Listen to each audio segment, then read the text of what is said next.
another edition of the Willie Bragg Show. I am Willie Bragg. Today we have. I get joke. That's payback. Um, we have. Sorry. That's okay. We have our special guest here today. We have from the Undercurrent. We have Uncle Warren and we have Auntie Lainie. How are you guys doing today? I am awesome. How are you doing, Willie, our fellow Gen Xer? I am doing well. I just woke up a little while ago, and I'm ready to go. So I see you're up at your mountain cabin there. Everything good? Bigfoot coming around? Oh yeah, checking in on you, making sure you're okay up there. The only thing you have such great locations that you broadcast from. Will you broadcast from the Highlands? What, like last week of Scotland, and then you come from the mountains there. Is that Pilot Mountain that you got? Oh no. It's just a miscellaneous place, just a miscellaneous cabin in the background. Sometimes I am mysteriously in places like, I don't know. Sometimes you might see me in mysterious places like the living room of give me a second here. The living room of the Collins family, Dark Shadows. Oh, nice. Oh, yeah. Look at that teleportation. That's pretty cool. Yeah. That's some magic right there. Are you affording that teleporter machine from all of your YouTube revenues, Willie? Oh, I have not done that yet. I have not done that yet. I'm going to. I just haven't gotten around to doing that. That's alien technology. He probably stole that from the government. They were just fine. So yeah, more power to you. Yeah. So let's go ahead with the on the chat line here. We have Lurley. He's from North Carolina. How are you doing today? And we had Daniel Berry Sports Highlights. And how are you doing? And we have the Undercurrent for you. Hey, that's y'all. me, actually. That's me. Yeah. All right. And we have Peeps. Okay. Somebody named Extra Bulla. I don't. Yes, that jerk. Full of it. Yeah. Boo! Hiss. Bulla. Hiss. Sorry, I'm out of here now. Anyway, so glad to have y'all. Glad to have y'all here. So, the Undercurrent. Tell us about the Undercurrent. How this project came to being and what's it all about.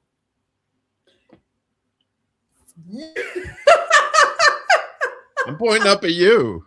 This was your brainchild. Well, it was. Many of you may remember me from back in the day when I was with Hard Lens Media, and I had a show on Thursdays called Civically Minded, and did that for a while. And I departed that to take a job in traditional media where I had to be very careful about the kind of things I was saying in public. So that happened. But during the time with Hard Lens, I got to know Uncle Warren. And Uncle Warren and I became really good buddies. And when I had a job offer that came this year, or actually an opportunity to expand a role for one of my clients, I left the job in traditional media. It was a great experience, had a very positive experience with that magazine, but it was time to move on. And I knew I had to get back to doing this. And it was the one thing that I really missed was being able to connect with people about stories that were often overlooked in the media or offering alternative perspectives. And that had been rough, missing that. And I said to Warren, I really want to work with you. I've always wanted to work with Warren, liked what he did. And so we came up with the Undercurrent, which is, we've been doing it now since October. So we're now into about close to 4 months, if you can believe it.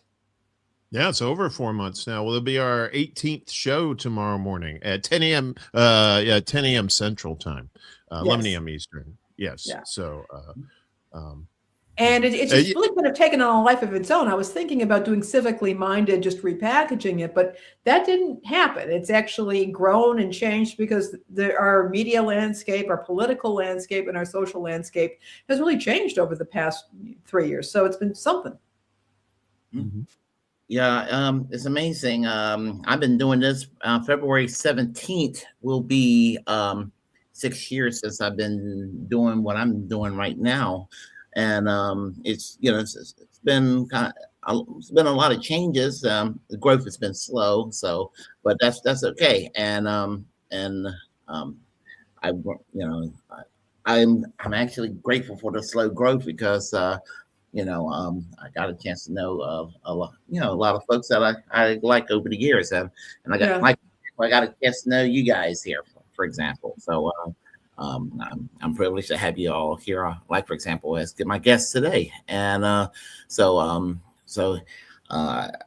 I've been I watch y'all, I watch y'all every Wednesday. So We really appreciate it too, Appreciate Willie. it. We really do. We like what you do. I And we like should that you point support out us. I should point out that Lainie was convicted, and instead of picking up trash on the side of the road for community service, she had to do a show with me, which I probably would have picked the trash if I was her. But it is what it is, and no, but I think I've always liked what Lainie did with Civically Minded. And when she approached me about doing this, I was like, yeah, because I wanted to, I liked what she did. She had a lot of good information in her shows. And we always talk about news that you can use, right? And, a lot of times you get just like this he said, she said stuff. And there's so much of that. We wanted to do something where, we're providing information, not just on the current things that are going on, but also stuff that's going on behind the scenes, maybe some things that help people that they didn't know, the services that were available to them. So I really appreciate what Lainie's been doing, and I'm happy to do my part as somebody with news experience from way back. It's nice to be in that realm again. Warren provides a lot of structure. He really does. He provides a lot of structure and containment. I'm kind of all over the place, and he provides that, the structure. Okay, this is how we're going to do it. This is how we're going to present it. And I think it's working out really well. Well, yeah, go ahead. Go no. Go ahead. Go ahead. Go ahead. Well, I was just going to say, when I was in most of my experience in TV down south was news production. So you can take the boy out of the producer, but I know that sounds weird, but you can't take the producer out of the boy, I guess, especially like when you're talking about stories. It's just not like you're just throwing up stories up there and reading them and doing that. There's a structure to it, because sometimes you have relating stories to that, and like I said, it's a good flow for the people. It doesn't feel like you're watching just a podcast. It feels like you're getting some good information to help you, and that's the goal. Yeah, I mean, it's good to have, like you said, the consumer information, legal information, access information to get you access to the service you need to help you in time of need and all of that, and things that we may not even be fully aware of and all. Right. So and as I said, there are things that I found out years later. It's like, oh, I did not know I had access to that. And it's like, I wish I would have known that all along. So it's good to know this sort of thing, and that's one of the wonderful things about your show, to have that as a source of information for people. So so that's a positive thing. And of course, the interesting thing at this point was that when I started Civically Minded, that was back, I want to say in 2019. But that was kind of like, okay, we're kind of in this waning thing, and things were just leading up to the pandemic and that sort of thing. But there was it was a very turgid time. Now, this month of January alone has provided us with a year of news stories. And things to follow, and so it's become dramatically different. We're just in a very different culture right now. We're post-pandemic. We are in this second very turbulent presidency. We're in an Right. ecological spot here. We've got, the sabers are rattling everywhere. And so I've had to pivot. For me, it was always, I want my show to be boring and unsexy. And I'm just going to give you consumer information. And this is what you need to know if you're facing eviction, and look at these nitty gritty things. And we still do focus on that. In fact, we've got an interesting story tomorrow about lawsuits lawsuits about an AI resume evaluator that probably could very well be violating federal labor law. So we're going to be talking about that. But we have to talk about Venezuela. We have to talk about ICE. We have to talk about Iran. We have to talk about these threats. And we're doing a lot more of that because it's become a lot more imminent. And hey, here's our buddy Chuck. Hello, Chuck. How are you today? Yes, he's in the middle of his pizza run, and he always likes to stop by and say hi. So he is high because he's up in the atmosphere. Chuck was also a guest on the show a while back too. That's right. He was. But Willie always has the A-list guests on this show. There's no scrubs that come on here. That's for sure. So kudos to you, bud. Exactly. Yeah. We certainly live on turbulent times. It's not boring times these days. That's for damn sure. Yeah. I mean, in light of what's happened and everything, and sometimes the news is bleak, and sometimes you get good news like the firing of Greg Bovino yesterday. Of course, which may be because it may also just be jacking us around. We can talk about that later, but it's symbolic. What I'm saying is okay, things reached a boiling point, and then boom, it's gotten cooled down. But that doesn't stop anything from creeping back up again. Yeah, as I said, it's symbolic. I mean, he's a fall guy, but that's all he is. I mean, there's still bigger fish to fry, and just Kristi Noem and Stephen Miller. They're more important people to see, in the unemployment line, so to speak, and. Tom Homan is being replaced, the human thumb. I mean, so no, I thought that Homan was replacing Bovino, or did that change? Yeah, that's what I'm saying. Yeah. I always like to refer to him as the human thumb because that's what his head looks like. His head looks like a human thumb. Okay. Well, yeah. Bovino was the guy. He was the head guy in Minnesota, right? But Homan is the guy that actually he's the border chief. He's right. Yeah. So, and fun fact, in case you didn't know that, he wasn't appointed by Trump. He was appointed by Obama. That's true. Yeah. So. Yeah. I mean, Trump is horrible, but Biden and Obama done some terrible things, and they just do it with a polite little smile on their face and everything. But the fascism feels just as bitter. So. Well, I hear people say, well, if Kamala Harris or if Biden or one of would have been in office, they wouldn't, all this stuff wouldn't be happening. No, maybe not to this extent, but they allowed this to come to a boil. They funded ICE, they promoted ICE, deported a hell of a lot of people as well themselves. And now you just have where Trump is his ego is maybe it's his ego. I tend to think it's the people around him that's pushing a lot of these policies, and he just goes along with it because it sounds good, or they make it sound like it's some sort of win-win for him. And now he's walked back a lot of the stuff with ICE a little bit, not that much, but still. For him to actually walk back something with his bravado is kind of rare.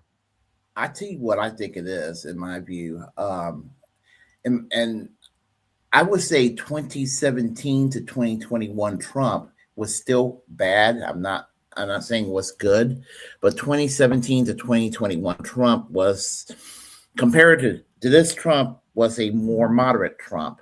and I would even go as far as to say it was a Trump that was maybe slightly to the left of Bush Cheney, slightly. That's not saying a lot, but this Trump makes Bush Cheney look like, I mean, makes Bush Cheney look soft by comparison. I mean, to the point where, I mean, where fascism is not hyperbolic anymore. It's actually pretty damn accurate to describe him. But he yeah, he's got a lot of yes men that not just yes men, but he's got a lot of people this time around making sure they're going to go and make sure their agenda is going to go through this time with the Heritage Foundation's Project 25, and they have really steamrolled their agenda in ways that Ronald Reagan and George Bush Sr. Vision, what they did, which was pretty damn radical in the 80s, seemed like the golden era of the New Deal. I mean, it's just I am just amazed. I mean, it's so much this decades. I don't know if we're ever going to get over this, to tell you the truth. Yeah, I think there's two things they didn't count on. The first thing was all the pushback against Israel with what was going on in Gaza there. And when you start murdering American citizens and claiming that you can do that, and that you can bust into somebody's house without a warrant. That's what they're saying now. It's not even an executive. They're not even pushing the executive warrant excuse anymore. They're just like, we can just come in without a warrant. And that's what a couple of witnesses have said already. And, it's good. I hate to say it, because I'm a man of peace, but like Sam Kinison said, I know what turns Mr. Hand into Mr. Fist. And people are, you're going to push people to a certain point, and then that they're going to strike back in some form or another. And I think we're going to start seeing more and more of that. And well, I think, go ahead. I'm sorry. I was just going to say, I mean, I think one of the things that happened this time is, they have these morons who they've hired. These hired goons is what they are, who are just that stupid. They don't know what the hell they're doing. And in all this fracas, you have Trump's hench people slandering this nurse. He went after a nurse, and America runs on nurses. People have a great deal of respect for nurses in this country, probably more so than doctors when it comes right down to it. And they also have now, this is quite amazing, they've actually pissed off the NRA. And I think that perhaps more than anything is why they backed off, is because the NRA came out and said, oh, what the F? And and the NRA has a lot of politicians by the neck. And as a matter of fact, I happen to support the right to own guns. I happen to support the Second Amendment. Me too. And there's a lot of people. It's surprising to watch some of what I consider the most left-wing people I've encountered online, giving people who are influencers in other areas who don't even touch on this, giving people advice about purchasing guns. I mean, I live in a constitutional carry state. I can walk in anywhere, any gun shop here in Arkansas and buy a gun and walk out. I'm not going to do that for a variety of reasons, but we've seen now, first of all, a bunch of people on the left who are coming up and saying, yeah, we actually do support the Second Amendment. And number two, they've enraged the NRA, and suddenly, boom, everybody went back. So on one hand, I'm glad to see the cooling down, but I'm getting very concerned about what's next. It's amazing, but there are a section of people, and I don't want to make it like I don't want to make it about left and right, but because it sounds like you're talking about Democrats versus Republicans, and I hate the I'm not, but blue and red and all of that. But here's the thing: there are some diehards in that MAGA camp that they're very postmodernist in the sense that everything is relative. Whatever their team says is how they go with the flow. In other words, they're all about that Second Amendment, and they're all about that free speech, and they're all about They're all about about their view of liberty and freedom until until their guy's in charge. And then when their guy's in charge doing the authoritarianism, then the authoritarianism somehow becomes benevolent. So this Petrie gentleman who had his firearm that was legal and he wasn't doing anything threatening with it, all of a sudden you're hearing some of them say, you don't carry a gun to a protest. These are you the can same carry a people. gun whenever you want. Yeah, exactly. But these are the same people that will go to these Tea Party rallies and all these other places, lock and loaded, and oh yeah, I've seen it. Yeah, like AK-47s and just like full on semi and full on automatic weapons. Yeah.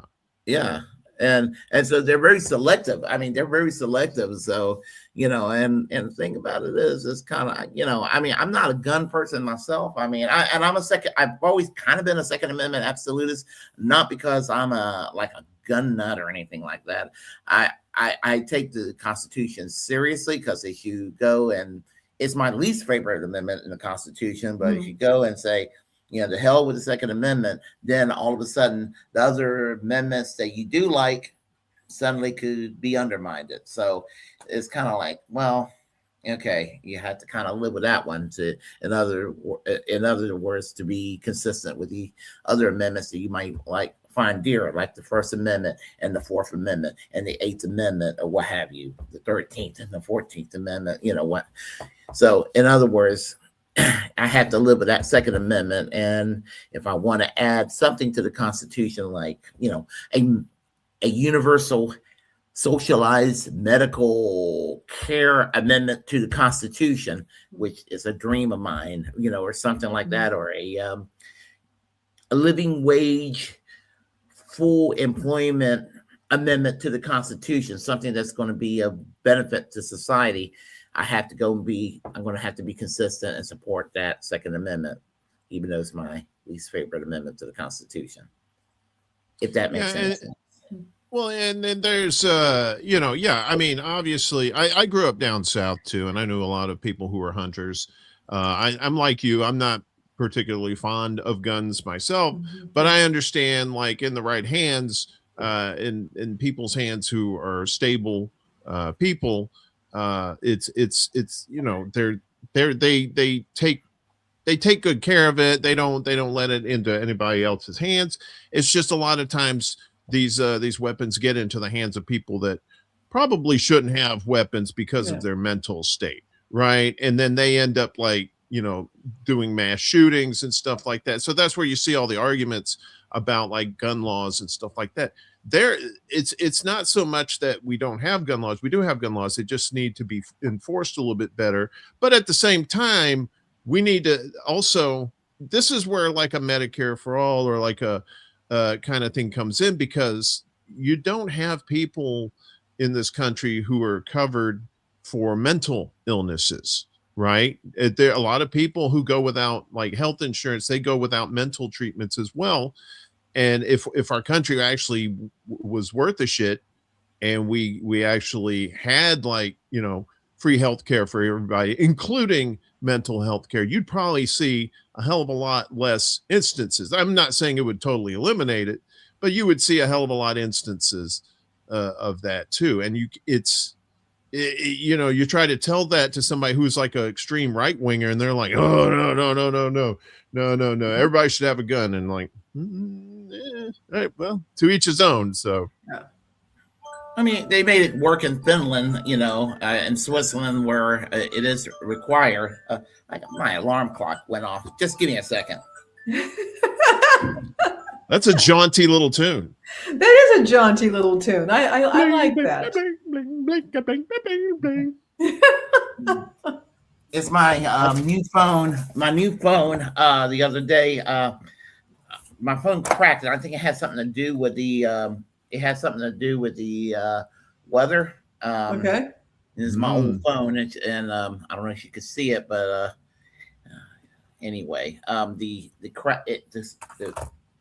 the screen's cracked and the screen was bleeding with the like ink. Oh my God, it was and it was still functional, like it was still the notification sounds was coming through and everything, but I couldn't call anybody. I couldn't use it in any way, shape, or form. And I was like, oh, I really don't even have a phone, pretty much. So I had to go to Spectrum yesterday and buy a new phone. So I just got a new phone myself.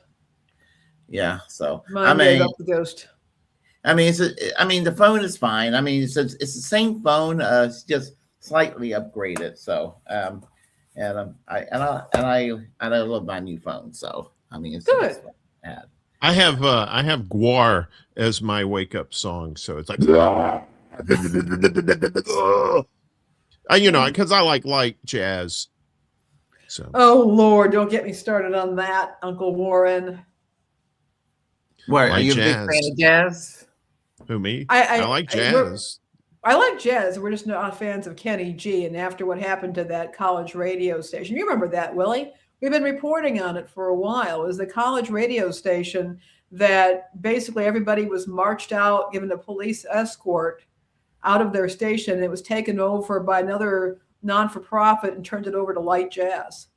Oh my gosh. Yeah. Yes.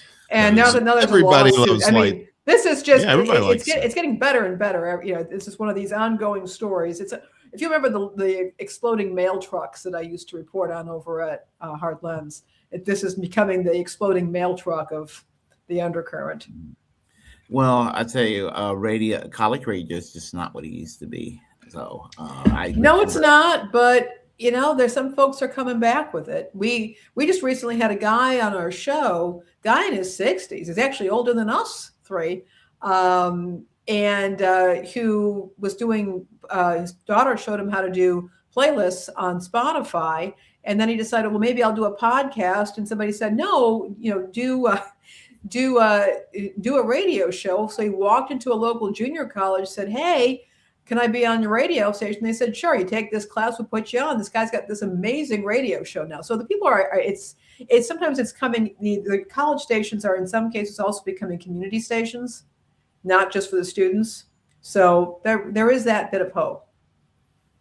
Yeah, this is a radio station that was dear to me when I was in college, and I was very angry, because they were trying to change the format of the radio station, WZMB at East Carolina University. Mm-hmm. They were playing the what was considered college rock in the early 90s.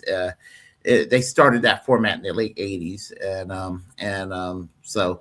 They're like, well, why are they playing this underground music? It's not fair. It's not fair. I'm like, I was thinking to myself, y'all got all these other radio stations that played all the stuff y'all want to listen to. Why do y'all want to go and take this radio station and play what's already being accessible to all these other radio stations around? But they didn't succeed, thankfully. So. But now the radio station's crap. I can't even, when I'm ever in Greenville, I don't even know what the hell to call. I don't even know what the hell they're playing. So maybe because I'm just not a young whippersnapper anymore. You're younger than me, Willie. So that that says something. At least you're not at the 7 yet. You're still at 6. At the 56. And I'm at 6 until next week. I'm at 6 until next week. Yeah, I'm the youngest of the 3 in here. So yeah, I'm the old fart. Yeah. And back in my day, we didn't have Earth. We just floated around. We liked it fine. But so we're gonna we found that out before the show started. Yeah. When back in the early 90s, I kind of got into radio right at the time of when groups like Nirvana and Pearl Jam were just starting out, and I was working at a rock station, a classic rock station down in North Mississippi when I was going to Mississippi State. I also worked at the college station too, and it was great to be able to play all that new music. It was just an explosion of new music. They called it alternative rock at the time. Now they call that classic rock because it's well over 30 years old. But sometimes it was they'll call it sorry, go ahead. Well, I was just going to say it was an amazing time to be in radio. It wasn't the heyday of radio. The heyday of radio was earlier than that, but I think it was probably the last gasp of good local radio before all these companies, these corporations around the country started buying up radio stations and piping in music and morning shows and stuff like that. And I think you're right. Yeah, it's not as, you can still find some, diamonds in the rough every once in a while, but it's not nearly as good as it used to be, for sure. I got a Nirvana story for y'all. Sure. Yeah. Please. Freshman year, East Carolina, 1991. Smell Like Teen Spirit came out, Nirvana. I was on my way back from class, and I went to my dorm room, climbed out the steps, and I was walking down the hall, and I heard that guitar riff in somebody's dorm room. Dun dun dun dun dun dun dun dun dun. And I was thinking to myself, oh, okay, somebody likes Nirvana. Because I was liking it. And I would climb up the stairs up to the second floor. And I walked down the hall, and somebody in some other dorm room, I heard it again. Dun dun dun dun dun dun dun dun. I was like, oh, what a coincidence. And I went into another then down the hall, and somebody did the same thing. I'm like, oh my God, this is Beatlemania or something. Oh yeah. It was huge. It was so huge when Nirvana came out. And then that just opened the door for other groups like Alice in Chains and Soundgarden, Pearl Jam, Creed. SDP. Creed was not. I said that to be stupid. But you know what? But yeah, SDP, the whole bunch. Yeah, but it's, my favorite, and nobody really heard of my favorite grunge band from Seattle was Mudhoney. I love Mudhoney. I've heard of Mudhoney. I have not. Yeah. That's it. I'll have to check them out. Mother Love Bone's another good one too. Yeah. Mudhoney was a little more. They were a little closer to the more traditional punk than the other grunge bands from that era. But they were my favorite though. Good Stooges type sound. So that's the comparison I will make to Mudhoney. Well, you had like the 80s. You had 80s rock, but it was more kind of pop rock. And then you just got to the 90s where it was just like the 80s music was kind of winding down. And then you had somebody with a totally different sound, like this, like the grunge. It is a grunge sound, that it is that grinding sound. And then the lyrics. And of course, I wasn't like a Nirvana super fan, but I appreciated the quality of song lyrics that they wrote and performances that they did. And like I said, it opened the door for a lot of other bands, and it also opened the door for a lot of alternative music that wasn't really heard too much unless you were into it during the 80s, right? Like The Cure was The Cure was big in the 80s, but they kind of got a little bit in the 90s too. And then Yeah, there was a lot of hair metal back in the 80s as well. I mean, there was the big sound, the big hair, the Aquanet, and then it got stripped down. I sometimes wonder if that was something leading up to the extinction burst with the Cold War, the first Cold War at least. I don't know, but that was that was a very interesting time musically, but also culturally, as Gen X kind of sort of became adults, but nobody cared. If they even acknowledged just at all, right? Yeah. The boomers and the millennials, yes, they got all kinds of us in the middle. We were just like, hey, we're here too. Yeah, we're clowns to the left of me, jokers to the right. Yeah, we're misunderstood, us Generation Xers.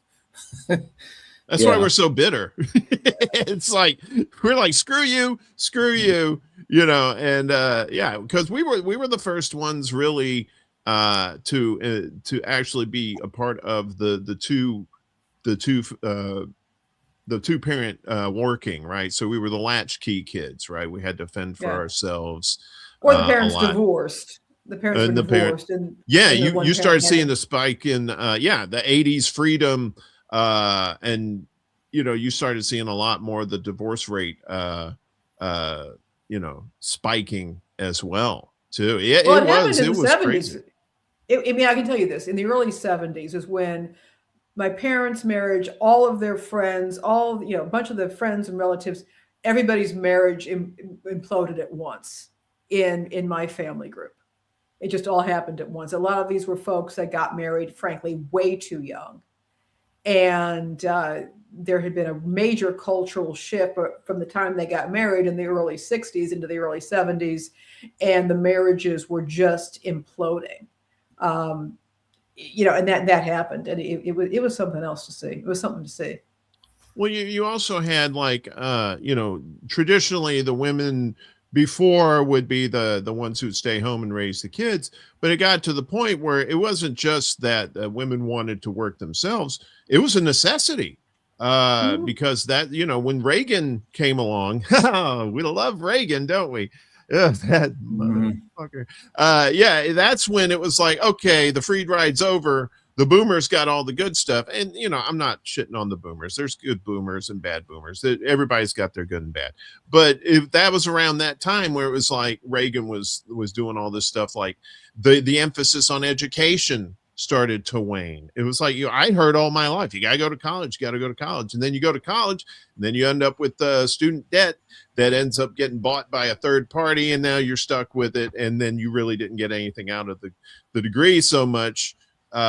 Because a lot of people were wanting you to have master's degree, and it was just almost like this pyramid scheme with education. Yeah, and we were caught up in that, because we were told, yeah, you got to go, you got to go to college, and now it's like, don't go to college. If you want to go to a trade school, go to a trade school. That's cool. I would rather, if I could go back in time and change something, I probably would go to a trade school, to be honest with you.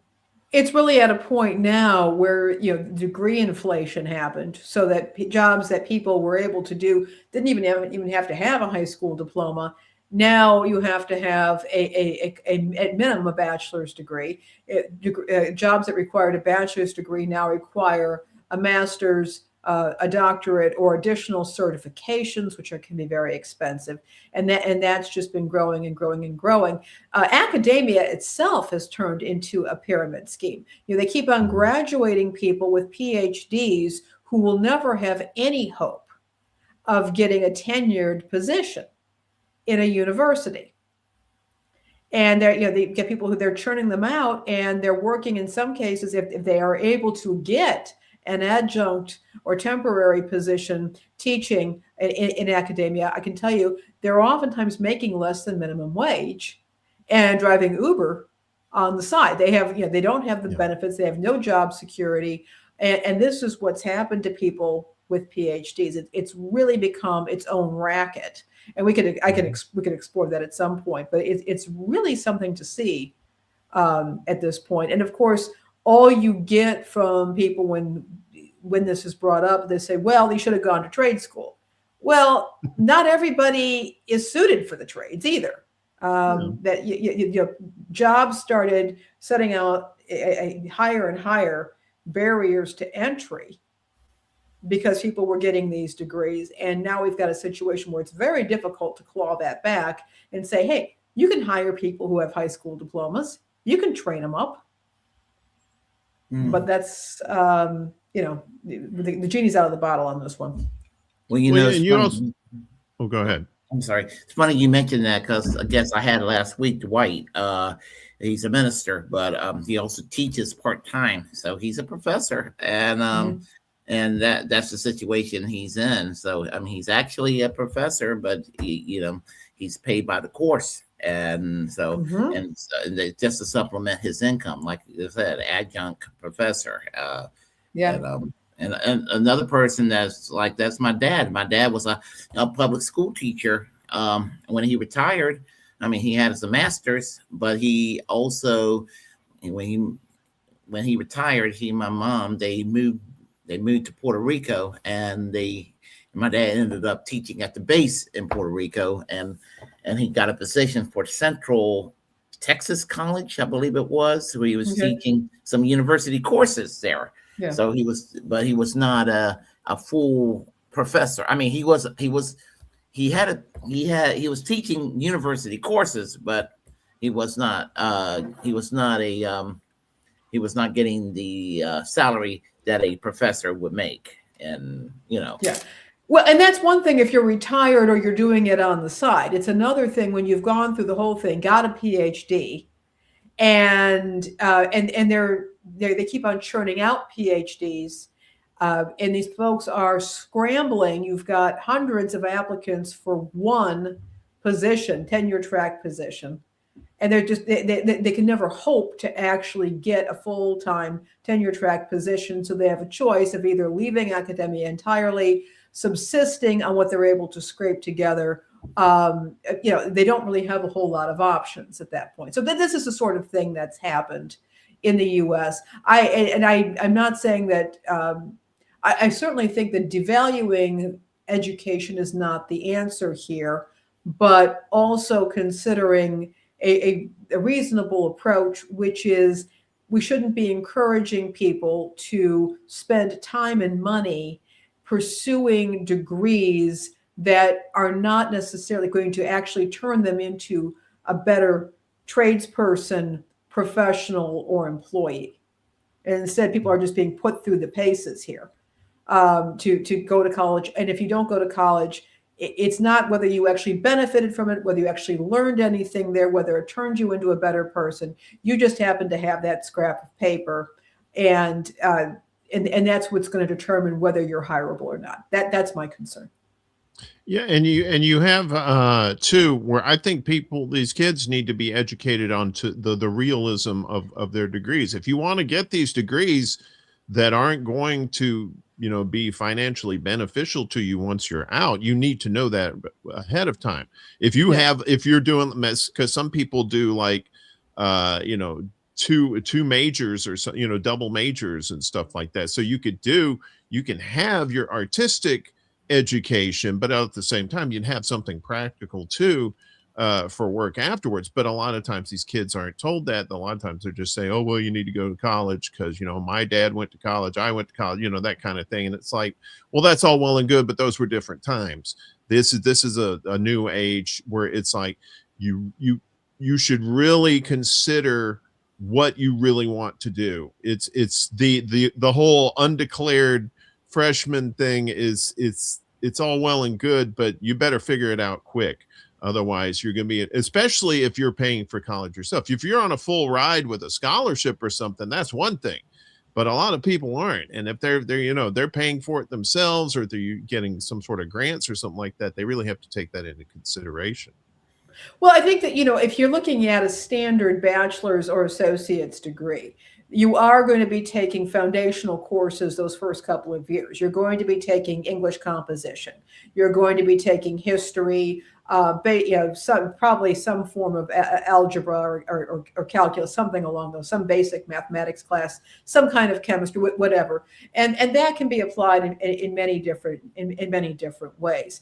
I think that what does happen though is that there were all these trends. People were told go into computer science, go into STEM. Well, now people with degrees and that are finding that AI is taking away the jobs that they were supposed to be able to get. So I think it's not quite it's not quite as practical as people think. And I think what is happening, though, is that not only is it putting people into debt, it's slowing down their entry to the job market. So now you've got people who are being delayed by 4 years going into the job market. And so that I think that can muck things up as well for individuals.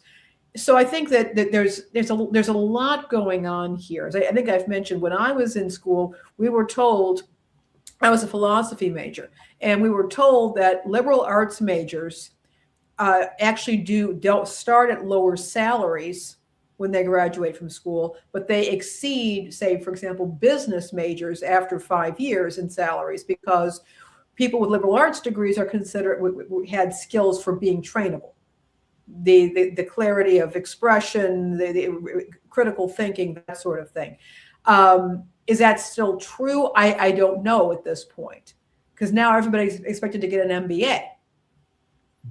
And I think that's more your handshakes and getting to know folks. Also, a lot of employers have eliminated or significantly reduced their tuition reimbursement programs.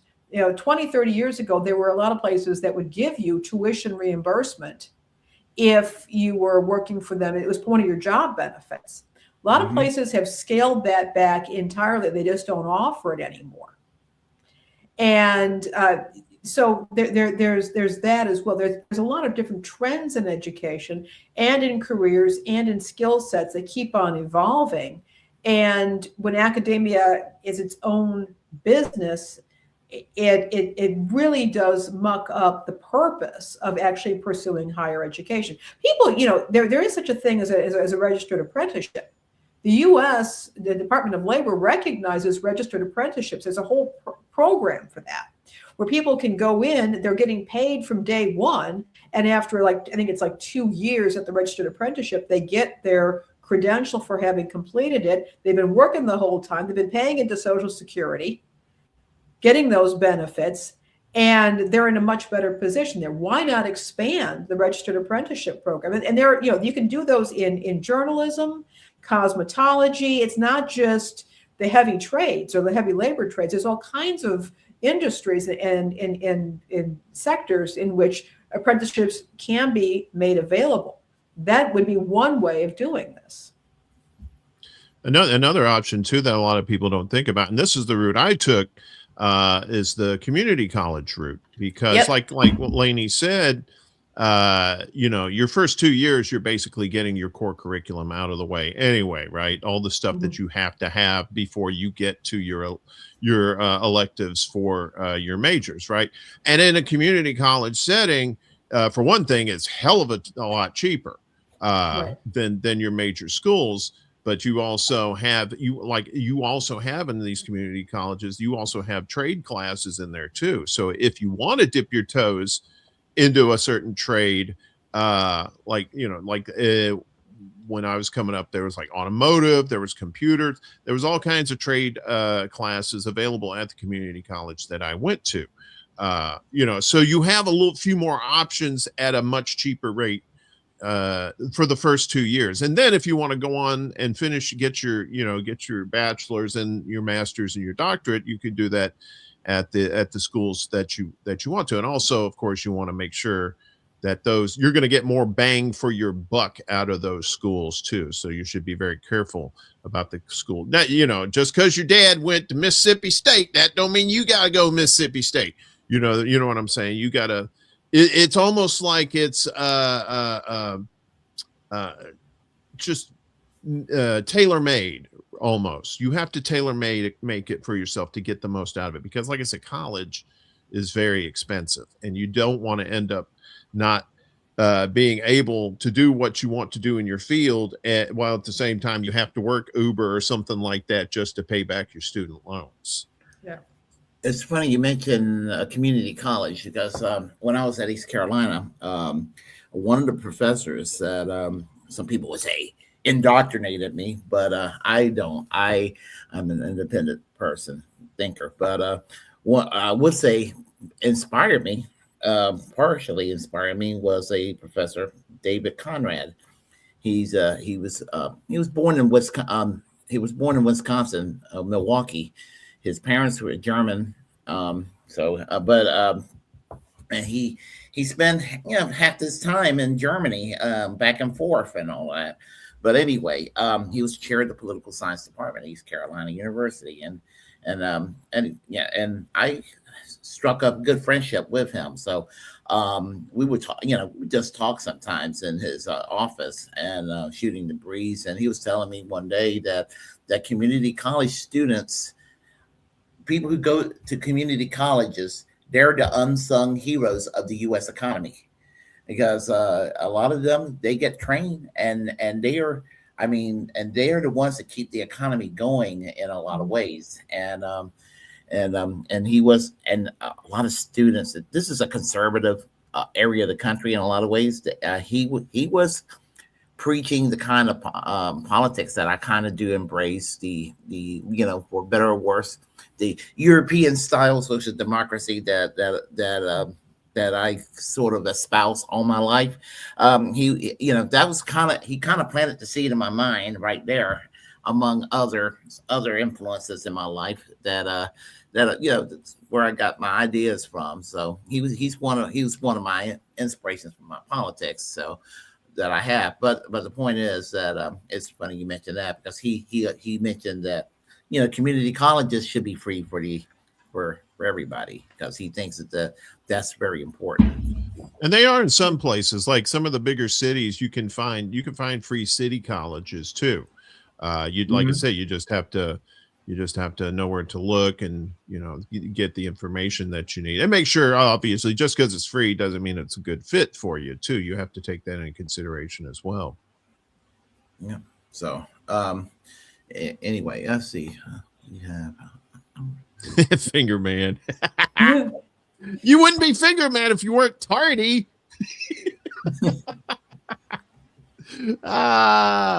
We love Finger Man. He's good. He's good peoples.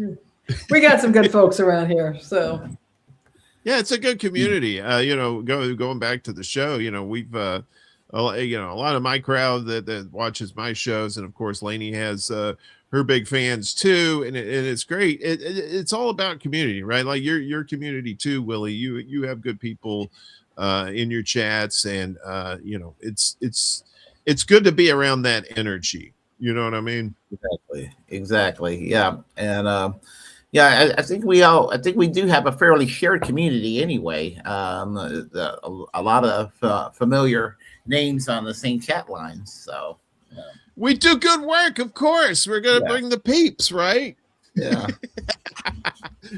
We have the best community. All of us have the best community on the planet, for sure. Yeah. Yeah, it's funny when I go on chat lines, I'll be like, hey, everybody saying hey to everybody. So yeah, it's good. It's good how that works out like that. And that's one of the reasons I do what I've been doing. I took a little break for a while because I'm kind of retooling some stuff, and I'm like I always say, I'm never satisfied with what I put out. So I'm always trying to improve it, and so I'll be back soon with my own shows. Good. I'm looking forward to it. I miss it. It's and I love you, Warren. I love what you're doing. It's just you really are a great midday morning guy. I prefer you to anybody else, honestly, because down here in Arkansas, I really can't get the news the way you deliver it. Back home, Chicago, we have WBBM, and that's just 24/7 news, and I can keep up with the cycle. Down here, the closest thing I got is an NPR affiliate. A lot of the news is national or international, which is fine, but it's not as local as I would like it. And they've got a lot of long form interviews, and I can't get that down here. So anybody, this is a plug for Uncle Warren here, an extra bullet, because the Morning Extra is really something else. And of course, the secret shows are a great way to spend an ill-considered Saturday night. Yeah, if you have absolutely nothing to do, the secret show is where it's at. And I'm just copying old school journalists that I used to work with back in the day. I have my own opinions on things, and I'll interject them, but for the most part, I'm just trying to deliver the news from journalists that people may or may not get a chance to hear from, or maybe they haven't. Maybe it's a different take from what other people are doing. I mean, I leave all the opinion type shows up to the professionals like you, Willie. So you do great work. I'm not that professional. I mean, well, stop it. Well, you're very learned in what you know. It's you ain't talking out of your ass, which is fine. A lot of people do talk. I don't know about that. Oh, stop it! You stop it. Stop it, you Willie. We're going back to Titty Mountain. That's what's happening. Yeah, Pilot Mountain. Sorry, yeah. But yeah, it's that kind of thing. Everybody has their wheelhouse, I guess, right? Yeah. And my wheelhouse is just delivering the news in my own special way. And if people get some use out of it, that's great. But what I'm doing with Lainie, I feel like is good work too. And at the end of the day, we're just trying to make people's lives better with information, or at least get them advised as to what's going on, so they don't get screwed over. But also maybe they can benefit for something, you know. But they need the news in order to do that. And what I like to do is I like to encourage people to become the news themselves, like to pick up the mantle and do it. I see people who have a lot of valid things to say, and I'm like, you should go get on the computer and share your thoughts and share your information with people. And I see there's some people that I see that has a lot of potential to have a big following. I'm like, you should do this, and I don't know why they don't do it, because I think it's time consuming. Yeah, there's that. So there was one person I was just going to say, it's a little intimidating for some people too. I mean, I'm a big mouth, and I've done radio, I've been on TV before. It's really no big deal to me. But for some people, they're just like, ooh, I don't want to do it. But like you always say, we're the muckrakers of our time. Yeah. And we definitely need to. I'm a big fan. The more voices, the better, right? You know, and we got people in our sphere of you know, he got game.film. He does movie and game reviews, but he also does, you know, he does some political talk on his show too. You know, Black Bear News with Kevin over there, you know, and he talks about environmental stuff, but he's been talking more about like, you know, what Lainie says, the evolution of the show, where all these crazy things that are happening in the world have to be talked about, because a lot of people don't understand what's actually happening. So you have to, the normies, we're trying to get to the normies and hopefully educate them. Exactly. Yeah. It's just, it's, I think, our last way of, it's the last form of being able to be unswallowed by a narrative. When we've got just folks here, we're not threatening, we don't have huge followings, but we can have our own influence. One of the more interesting things that I'm learning about with internet marketing is many companies are saying to brands are having more success with so-called micro influencers, people with relatively small, maybe a couple thousand people who are followers on Instagram or TikTok, because these folks are oftentimes, they have a much more passionate following, they have a stronger connection, and they have a little bit more integrity because they're not relying entirely on that for income. So I think that is something that we're able to provide. We're under the radar. We're less likely to be choked off. We're under the radar, but we can do this kind of one at a time. Hey, have you considered this? Have you considered this perspective? Or here's an organization that might be able to help your mother keep her house, or something along those lines. And they're not going to get that elsewhere. So I think that's what we're capable of doing at this level. Yeah, and if you can actually bring a little more clarity and nuance to something, because people sometimes will read something and they'll just like, I don't really understand what that means, and sometimes they need some a little bit of clarity as to what we're talking about, you know, because it's a lot of the stuff is we're steeped in propaganda. Right. Mm-hmm. All three of us know that we've been propagandized our entire lives. So we recognize it. And, you know, we have to cut through that and get to the meat of a story to tell you what the nuts and bolts of it. Whereas some people might interpret it a different way because somebody else has a different narrative or agenda, and they want you to believe a certain way about a story. And I'm not, none of us are like that. We're just like, here's the news, but if you don't understand, this is what it means. And I don't have an agenda. You don't have an agenda. None of us do.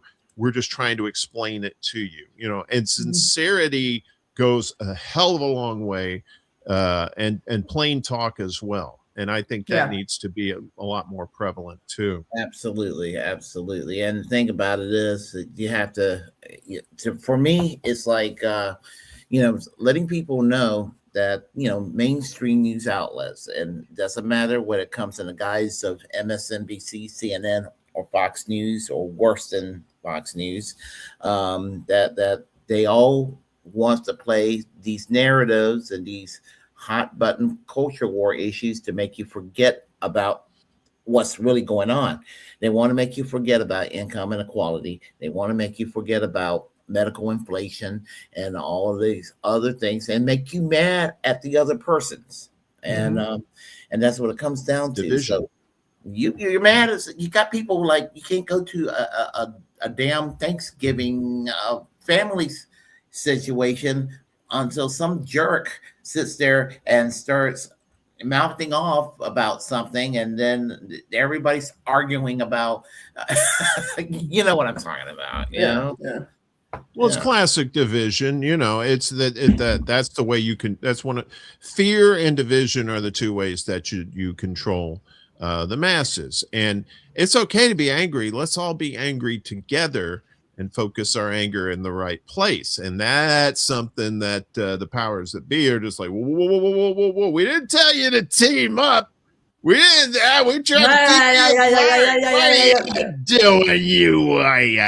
Yeah. So that's what we have to. That's one of the things we're fighting is the division and the fear stoking, right? And once we can overcome that, then en masse we all become pretty damn powerful. Exactly. And so it'll be, as I said, they'll make you angry about stuff and exaggerate things, or they'll focus on meaningless stuff, like Obama's tan suit, or Donald Trump cutting steak and pouring ketchup on a steak. Who cares about these things, And what's wrong with ketchup? Yeah, I mean, I don't care if he's dumping ketchup on a steak, and I don't care if Obama's dumping Dijon mustard on a cheeseburger. By the way, have you heard the Smash Kitchen Dijon mustard? It's really good. Okay, it's really good. I do prefer Dijon mustard. So Smash Kitchen has a good version. Yeah. I never heard of Smash Kitchen, but I do prefer Dijon mustard as opposed to regular mustard. But I guess that will make me an elitist, according to some of the folks that criticize them for. I don't know, crazy. I just got a comment. Piece of. Another good band from the 90s, The Offspring. Come out and play with the you gotta keep them separated. I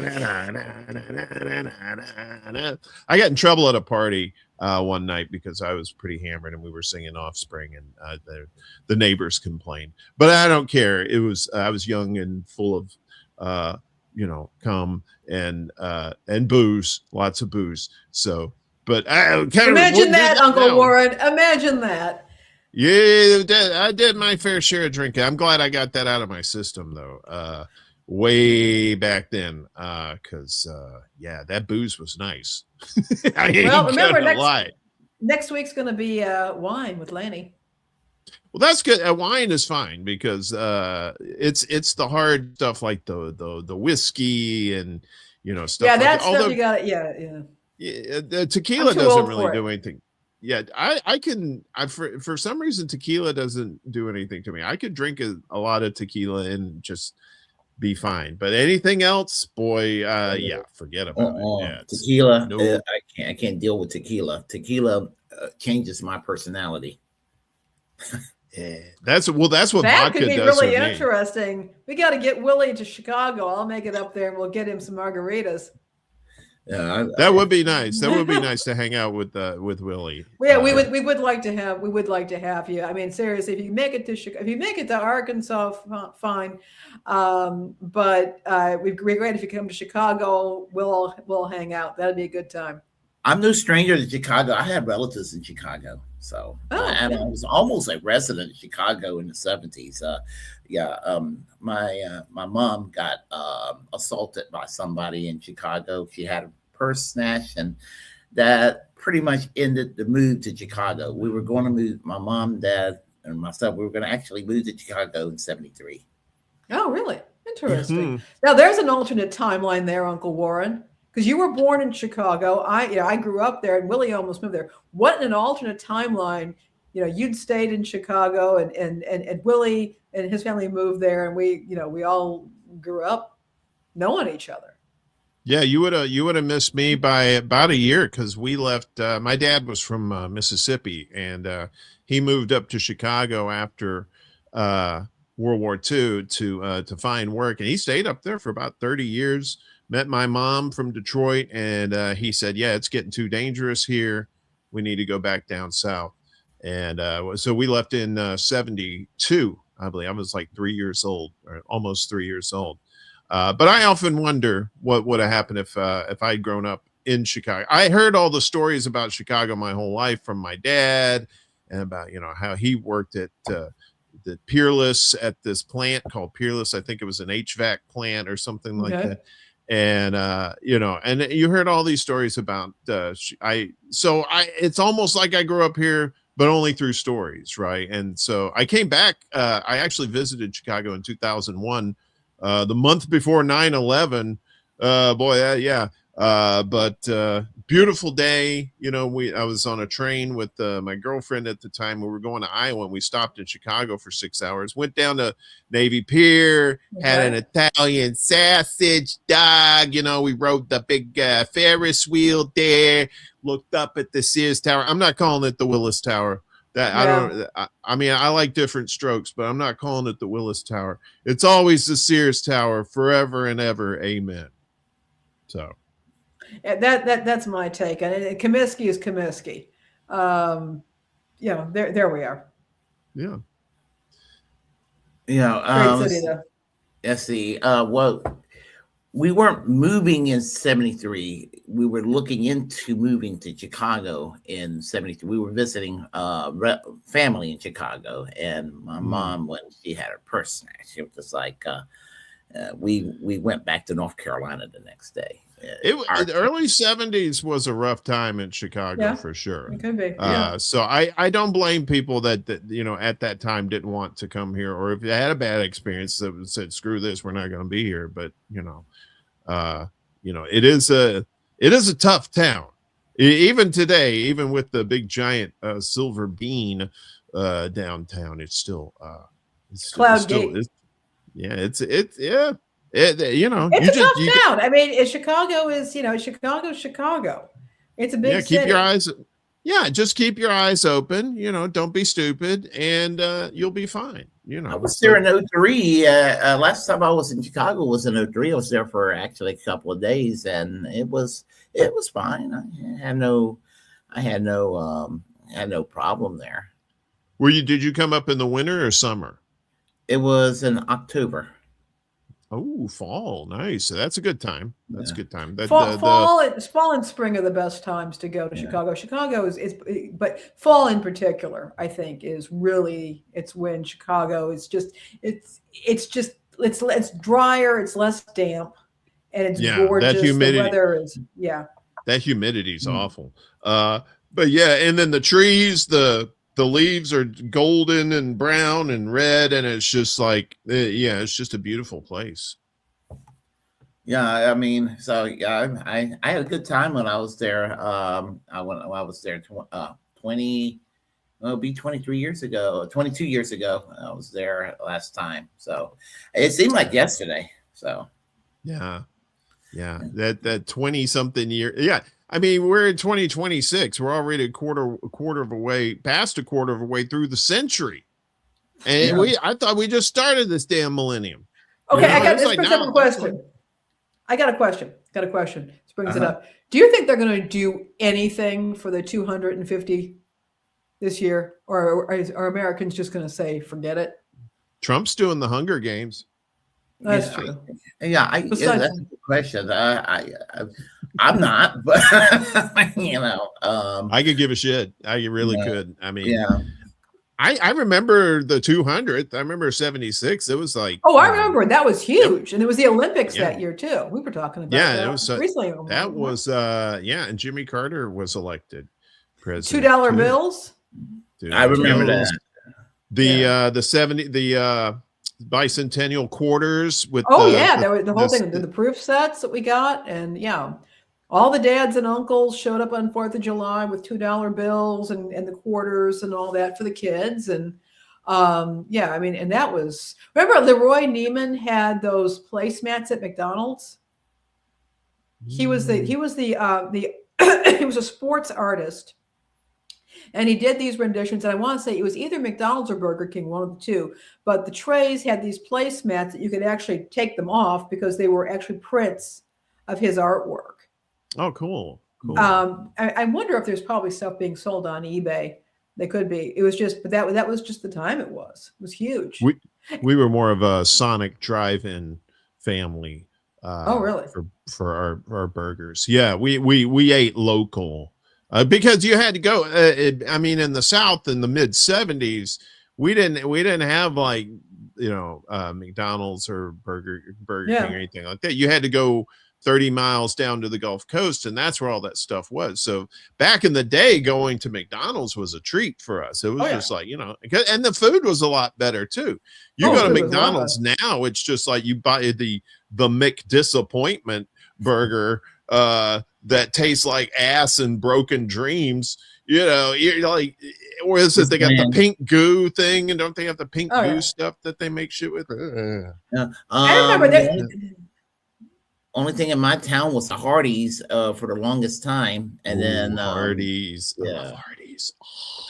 Their breakfast biscuits. Oh, forget about it. There was a Yankee Doodle Dandy. There were some of the other independent chains. There was Yankee Doodle Dandy. There was a Yankee Doodle. That was a hamburger chain. There was Dog and Suds, which was root beers and hot dogs, and that was car service, kind of like A&W. Remember Burger Chef? Yes, I do. There was one in Greenville, where East Carolina was at. East Carolina University, where they had all the restaurants there anyway. Yeah. That makes me hungry. Let's see. It was Hardee's, and then there was a generic version of KFC called the Golden Skillet, which was a Kentucky Fried Chicken wannabe. And, fried chicken is hard to get good fried chicken from a restaurant, in my opinion. There's a place down here, it's a Champagne bar, and they have the most amazing fried chicken. It's gluten-free fried chicken. Fried chicken and champagne are a brilliant match. And they've got this thing where you can get a bump of caviar on a fried chicken nugget, and then you get your champagne with that. It's pretty awesome. I know this is going to sound bizarre, but the best fried chicken you can get down south is at a gas station. That doesn't surprise me. Gas station fried chicken with those big ass tater logs too. Oh yeah. I can't eat that stuff right now. I'm trying to get below 200 pounds before February 1st. So I eat that fried chicken, Willie. I'll eat some with you. Come on, Willie. Nom nom nom nom nom nom. No. The Ozempic is helping me right now. So I'm lost 44 pounds since August. So you're looking great, Willie. You're looking great. Oh, you should have seen what I looked like a year ago. I mean, I was 262 pounds. I was gray-headed. I looked like I was 67 years old, and just a tub of lard a year ago. And whereas we've been noticing it, Willie. You're doing fantastic. Yeah. So I'm just 2020, I gained all that weight I lost. I mean, because of they closed everything. They closed the gym down and everything. And the 80 pounds I lost back in 2014, 2015, all that came back ferociously. All that worked for nothing. So that's awesome, man. I mean, and especially as you get older too, it's hard to keep that stuff off. So kudos to you. Yeah, I mean, it's not the first time it's the third time in my life, fourth time in my life this happened to me. I mean, I'm always losing the weight, but it's always coming back. So it's a tricky thing to do. It's very tricky. Yeah. So that boomerang weight. Yeah, it goes away and then it comes back. It goes away and it comes back. So yeah. So it's frustrating when it comes back. I mean, I just feel like I just miserably failed myself. I mean, it's like it's horrible, you know. And the first time when it came back is when I went to college. I mean, I slimmed down by the time I was in high school, and then when I was in college, I discovered the love for beer, and I stopped working out. Imagine that. Yes. Yep. A college student who discovers beer. Yeah. I was super skinny in high school too. And then once I got to college, that was game over. I started drinking beer and it was like, forget it. Even the light beer was like, nah, this ain't light. Yeah. So I was drinking beer all the time, and I was a pothead, and I got hungry all the time. And so it was pizza, Chinese food, you name it. I just went nuts. And they know how to feed you, like around college campuses. You get all these places they set up. Yeah. A lot of food, big portions because it's easy to cook, always super cheap. And nobody's there to tell you not to do it, not to eat it. But by the way, speaking of tasty stuff, A&W Zero Sugar Root Beer is really good. If you have not tried it. Another one is Barks Zero Sugar. Both of them. I don't like most diet sodas, but the diet root beers out there, Barks and A&W, are fantastic. Just saying. I'll try the Barks, and you're right about A&W. I've had the A&W version of it, and you're right about that, but I haven't had the ones from Barks. Yeah. Also, if you like fried chicken, there's a brand called Real Good out there. Don't bother with their chicken patties, but their chicken strips and their chicken nuggets, they're gluten-free. They have a chickpea coating. They're great in the air fryer, and a serving is about 180 calories with like 23 grams of protein. So Real Good is kind of in the weightlifting community. Real Good is kind of the brand of choice if you're not making stuff from scratch at home. Just a thought.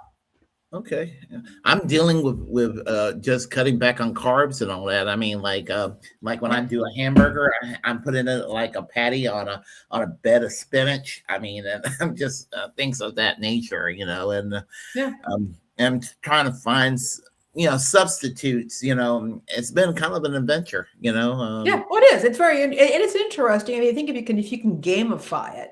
And as you said, make it an adventure. You're learning new things, learning new tricks. You can keep it interesting. There's a lot you can do. It's cool. So again, you're doing great, Willie.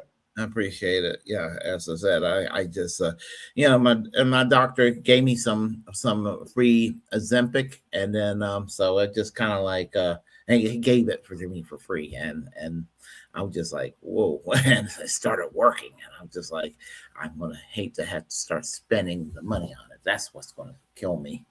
So, well, the only thing about that is just to remember that if you stop taking it, then it might be a good idea to kind of wean yourself off at some point to where it find some sort of alternative way to control the weight. It's almost like smoking, right? Like I smoked cigarettes for a good 15 years, and it took me everything to get off of smoking cigarettes. It was I went to a pipe, and then I went to a vape, and then I went back to a pipe, and then I finally was able to quit because it's the what is it, the muscle memory. You're so used to doing this with a cigarette, and if you're not doing that, you're like, I'm going crazy. It's not so much the nicotine. Well, it is the nicotine, but it's also the muscle memory too. Exactly. But if you can find an alternative to that, something natural that can help keep the weight up, that'd be cool too. For you, I wish you much success. Like you're looking good. You're a sexy man. You're a hot sexy stuff. beast. You're hot-blooded. Check it and see. Yeah, I mean, it's so nice to work at night and not be violently hungry. Like when you're, it's like I'm like, it used to be like I'm about ready to go nuts, ready to eat. Ready. Like when I leave work, I'm like ready to go somewhere to like a Denny's or something to just then go home and snack on something before I go to sleep. And I was just like always starving. And I'm like, now I'm like really chill. So like, I'm kind of hungry. I guess it'd be nice to satisfy this hunger. I suppose that's a nice feeling to have, you know? Yeah. You know, me and Lainie, our buddy Ed talks about finding your calorie sweet spot too, right? If you find like if you could find the right amount of calories to eat every day, you can lose weight that way too. But at the same time, you're not starving yourself either. But it's just kind of like one of those you have to kind of, everybody's different and you have to feel yourself out for it. But eventually, you know, if you can do that, that would be actually pretty cool too. That's almost like a cheat code. Scrambled eggs and bacon in the morning, most of the time these days. And yeah, because the scrambled eggs and filled with protein, and the bacon is not high in calories. And you know, I just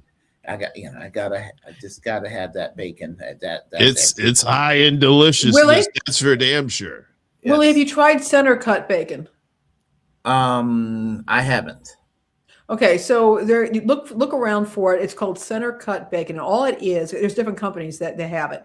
It's just the way the bacon is cut, but you end up with less fat, fewer calories, and more protein per strip. It's just nothing's been happened. It's not been treated in any way. It's just the way it's been trimmed. And I will buy some.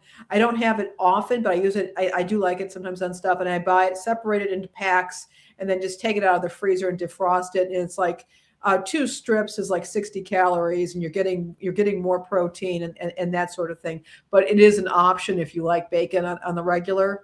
Center cut can save you some calories and add some protein. So do look it up.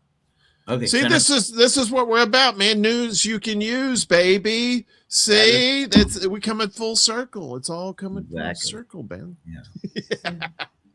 Now, Sunday. Now Sunday was a Sunday and Monday kind of. I kind of got off kilter with my little diet situation because Sunday's my carb day, but what happened was I slept all day and I didn't have supper, and I woke up and I'm like, it was 2:00 in the morning. I was like, I know Denny's is closed with all the snow, and Denny's, yeah, like the office. My office. So my stomach was rumbling yesterday morning, Monday morning. I was like, oh no, what am I going to do? So I went to Denny's Monday morning, and I was like, I don't care about carbs this morning. So I went. I actually had some spaghetti and meatballs over there yesterday. Oh, all right. Oh, that was delicious. And I had, let's see what I had. I had a milkshake for dessert, Oreo milkshake. Oh my God. Oh, really? You're killing me, Smalls. You're killing me, Smalls. You're killing me. I had meatballs for dinner tonight myself. I do meal prep, and I make turkey meatballs with cottage cheese in them for the extra protein. That sounds good. Yeah, they're really good. If you want me to, I'd send you the recipe, Willie, let me know. And I'll send you the recipe. Actually, that sounds really good. Yes. Please. And you can choose your seasoning, and you can, I take keto hamburger buns. So they're very low in carbs, very in calories, but high in protein and high in fiber. I toast them. I toast them. I make them into breadcrumbs. And then I toss that with the ground, like 93% fat-free ground turkey and some good culture, low-fat cottage cheese, and some seasonings, and I make meatballs. Bake them in the oven. Some of them I put away for, I got like 3 meals out of one batch that I made. And they're low in calories, high in protein, but really freaking tasty. So if you want, I can get you those recipes. Absolutely. And you know what I do sometimes? Croutons are pretty bad in carbs. So I would take the keto bread, I would toast them up, and I would turn those into de facto croutons. So season them and all of that. So they're little tricks I have up my sleeve. There's a lot of them, yeah. Yeah. Or and sometimes I'm prior to my diet situation. I'm not diabetic, but I'm just as I said, I'm doing this is just a speed the weight down. So because I was on for the last few months, I was on this Ozempic and I was on a plateau. I was like Mm-hmm. 2 pounds. What the hell am I doing losing 2 pounds when I was doing so well? And I watched a video and they said basically you're gonna have to, kind of watch what you eat when you're still on this stuff, even if you're not. Oh, you have to. And but the way it works is it simply reduces your food noise. Yeah. And so that because our hunger is regulated by hormones and we don't always have control over the hormones. So the hormones and the hormone, it acts on the endocrine system, it acts on your hormones. You have less food noise, so you're going to eat less. I've lost probably from my very highest weight 130, 140 pounds. And it's been a journey, but I found something that worked for me, which is again calorie counting and strength training, and for me it's a 1-2 punch that really works. And fortunately, I love to cook, so I was able to gamify it and figure out ways to cook food and prepare food and that sort of thing, that made this journey fun for me, I guess is what I would probably say. So, Willie, I'm happy to provide you with recipes or any tips. I mean, again, I want to respect your journey and the way you do things is your way. But certainly, anybody watching who wants some ideas or something, feel free to hit me up. Yeah, I do things like do a Philly cheesesteak without breads. I mean, I've been doing things like that. I mean, just yeah. I just made up a bunch of egg roll in a bowl, and so batch cooking really, for me, batch cooking really helps because I'm so busy. I've got so many things going on. I get to have my cooking creativity. I clear out a whole weekend and I just batch cook. And then I know I don't get hangry, and I know there's always something that's nutritious, waiting for me. So it works. Yeah, I used to get hangry all the time. Oh, hangry. Yeah. Yeah, me too. Oh, well, I watch what I eat too. I watch it go right in my pie hole. Nom. Oh, look at you, Mr. Food. You going in the tunnel. Nommins. Yeah, I do watch what I eat. So, yeah, because I like looking at it. It's better going in than coming in. Yeah. So, but and exercise is good too. And you don't, if you can get to the gym, if you do that, that's fine. But if you can't, hell, just walking is good. Walking is tremendous. Walking is good. Yeah. You can just make sure you wear the right shoes for it. Cause, a lot of people want to run, which is fine, but that can be, depending on what surfaces you're running on, that can be bad for your knees, especially if you're older. But you don't have to go crazy with. If you walk like an hour a day, that can make a difference. Huge, and you can get a pedometer. You don't have to get a smartwatch or anything. You can get a pedometer at the drugstore for $20, and that'll track your walking for you. The other thing is, you made a good point about the proper footwear, Uncle Warren. My rule is you invest in the best footwear you can afford, because if walking becomes painful or that movement becomes painful, you will unconsciously avoid it. And if you are wearing really good shoes, your body will feel the difference, and you will feel much more like you're much more likely to move around.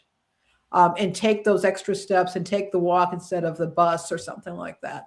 I wear Brooks shoes, and I have to tell you that sometimes you can get them on sale and get a good deal on them. They are the best shoes I've ever worn in terms of comfort. Yeah, I have for work. I wear I wear the two main shoes. I wear SAS shoes. They're specialized medical shoes, and I wear them at work. They're like the most comfortable shoes you can imagine. They're a little pricey, but I mean they're very comfortable. And as I said, I lost 80 pounds initially by going to Planet Fitness, and all I did was go on the treadmill 1 hour a day, 1 hour a day, about like 4.5 miles an hour. That's all I did. That's all I did. And I didn't do anything fancy. I just got on the treadmill of 4.5 miles an hour, and take my shower afterwards and everything, and that I did that ritualistically, just did that, and with almost without fail, and I went and lost 80 pounds, and then COVID hit, and my slim thin body widened again. So Planet Fitness is a good deal. Hint, you can use. Many employee benefit programs, payroll programs, as well as insurance programs. If you go into their website, go into their dashboard, and you'll see this area for, like, they'll call it perks and benefits or something. Go in there.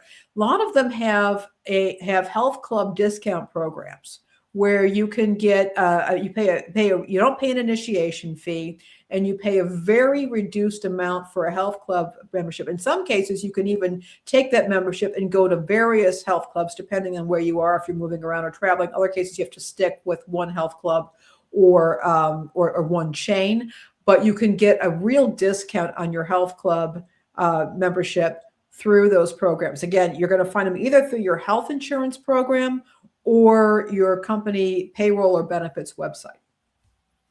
Oh, there you go. Yeah, and it's like $20 a month. I pay Black Card for my. That's pretty good. Yeah, and Black Card's great because you get the vibrating plate machine, and you get the the red light treatment. I don't know if you've tried any of that, but they've got the massage chairs, the hydro stuff, and Uncle Warren's thinking something. Yeah, Uncle Warren's thinking something. I got the red light treatment and the vibrator treatment one time down in New Orleans, but that's a story for another day. That's for the secret show, I think, Uncle Warren.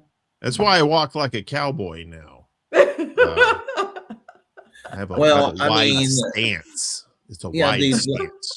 The Black Card allows me to use any Planet Fitness around the country, and I can take a guest with me too, and it's all good.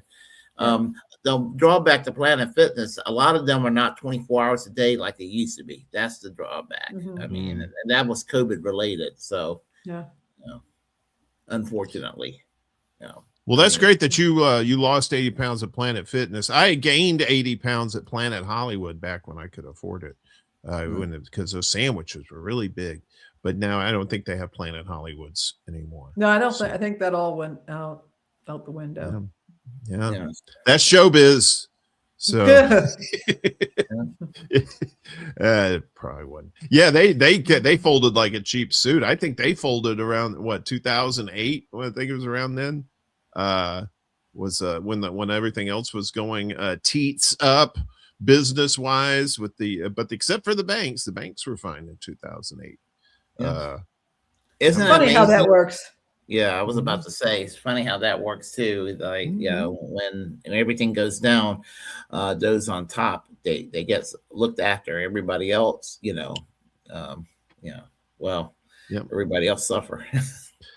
Yeah. Pull yourself up by your bootstraps. That ridiculous phrase that they always seem to pull out because they have no logical argument to back up. And they have no morals. Yeah, they got theirs. They don't care. No. But yeah, it's especially once you get older too, you really have to take care of yourself a lot better than you can't go crazy like you did back in the day. You have to watch what you eat, and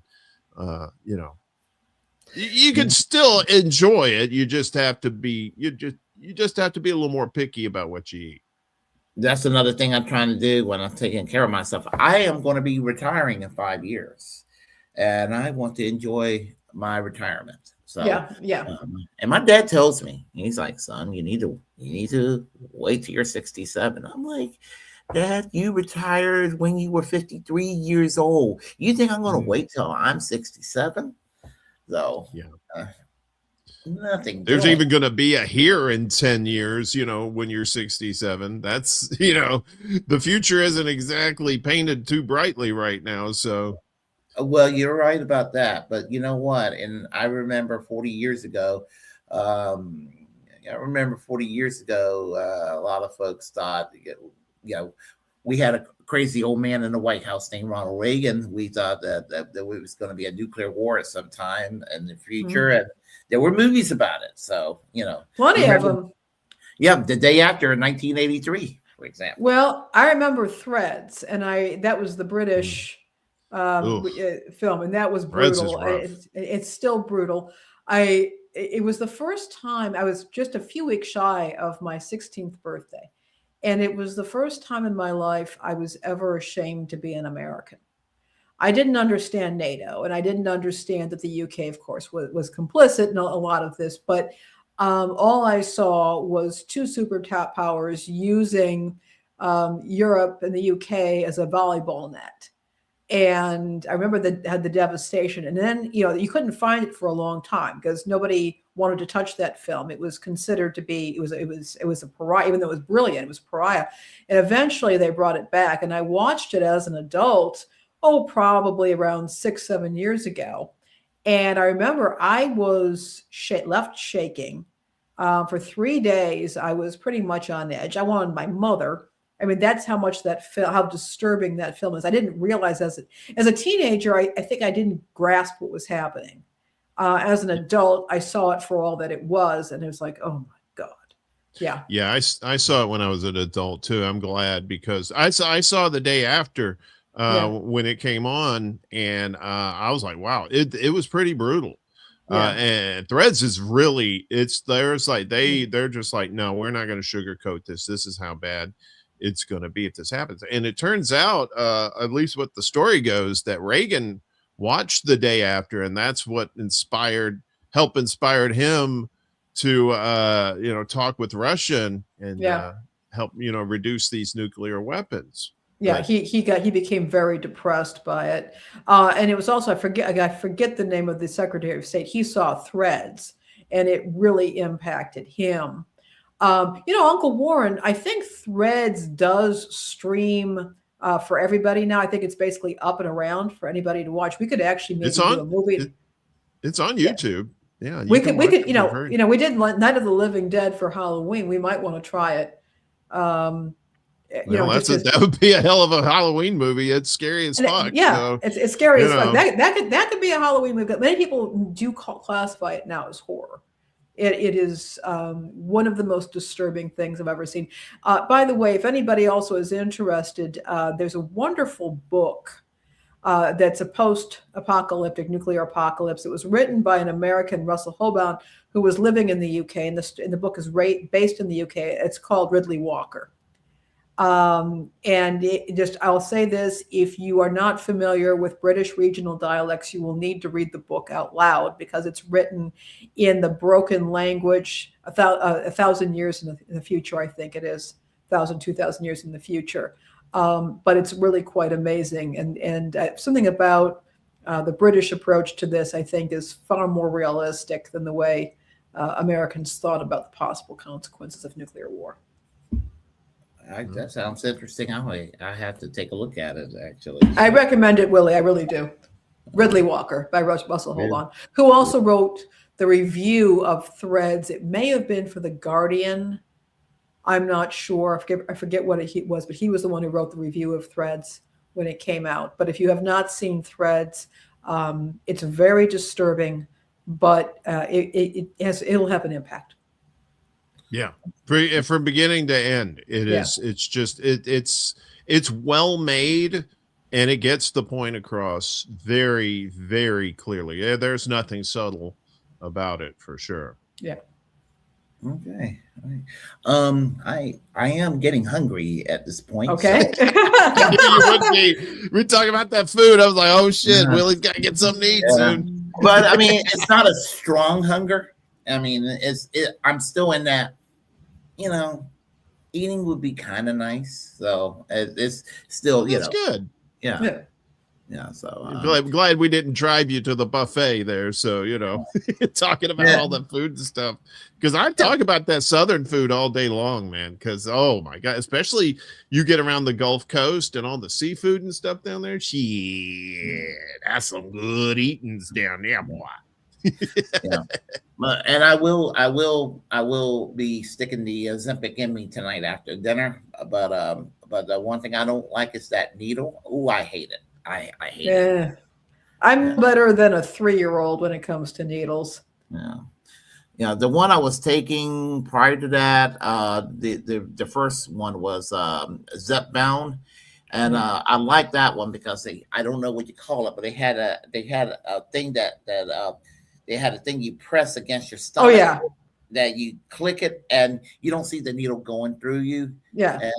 And you don't even notice the needle, just it's you get yourself prepared for the impact. So, so I don't like the needle going in me. It bothers me a great deal. So I'm just not a fan of needles either. Not at all. I couldn't be.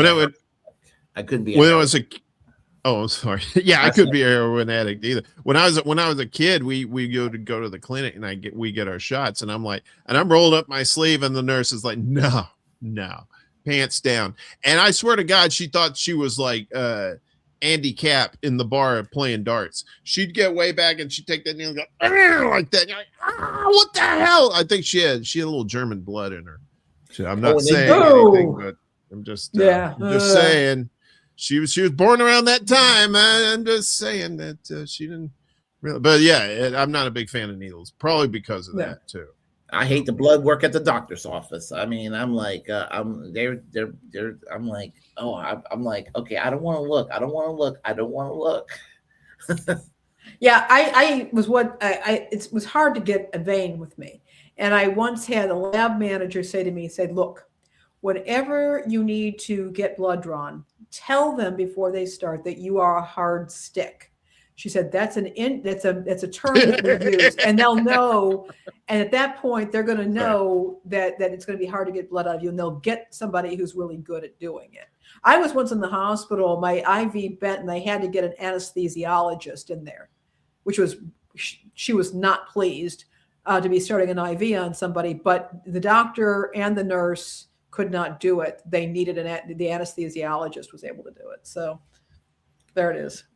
I'm just saying you probably shouldn't have said hard stick around me, because that's I go back to when I was 13, and then it was like, oh boy, I gotta. So all that red light and vibrating plates, right? No, yeah, I was a hard stick then too. But no, yeah, it's when they can't find the vein, it can be. I mean, I've gotten lucky the few times that they've had to draw blood out of me like that, but still, it's not a pleasant experience, no matter how good they make it. Oh God, I remember a surgery I had to go through one time, and they put that IV in me, and I took the general anesthesia because they gave me a choice between local and general anesthesia, and I did not want to be conscious knowing that they were going to go and carve me up. So I was just like, okay, knock me out. So I saw that liquid going into me. They said count backwards, and it was the operation it started about 6:30 in the morning. So I saw that liquid going into me, and I started counting backwards, and I opened my eyes. It was like 11 o'clock in the morning. It was done. It knocked me out. So yeah, that happened with me with when I had double hernia. If I can't even say it, double hernia operation. And I never had surgery before, and I didn't know what to expect. And same thing, they put the thing in, they say count backwards from 100. So I got 100, 99, 98. And the next thing I know, I wake up and I'm like, oh, they're done. Okay. Now we know that we're Gen X here, because us codgers were all talking about medical procedures. Yeah, absolutely. Mm-hmm. Last year I had a birthday live stream. I had a lot of folks on my show. Why don't y'all come back on my show on my live stream on March 5th? That'd be fun. Yeah, just get us the invite and everything. I'd love to. What day is that? Do you know? I think it's on a Thursday. I think it will be this year. Okay. Yeah. I mean, Yeah. that'd be great. I'd love that. Last year, I couldn't do it on March 5th. It had to be done on March 4th because March 5th was Ash Wednesday. So it would have been weird to do it on Ash Wednesday with a cross on my forehead. So I had to do it one day earlier. I'm totally down for it. You're always a fun date, Willie. So love me some Willie. That's right. Okay. The invite's there. I guess I'll see y'all back here on March 5th on my 57th birthday. We will sing happy birthday to Willie. Can I get a couple of plugs in for us and for me? Absolutely. Can I put a link in? Absolutely. Absolutely. So tomorrow, the Undercurrent is on Wednesdays. Will be 11 a.m. Eastern, 8 a.m. Pacific time, but we're thinking about coming up soon a time change for it. So that's TBA right now. So that's to be announced.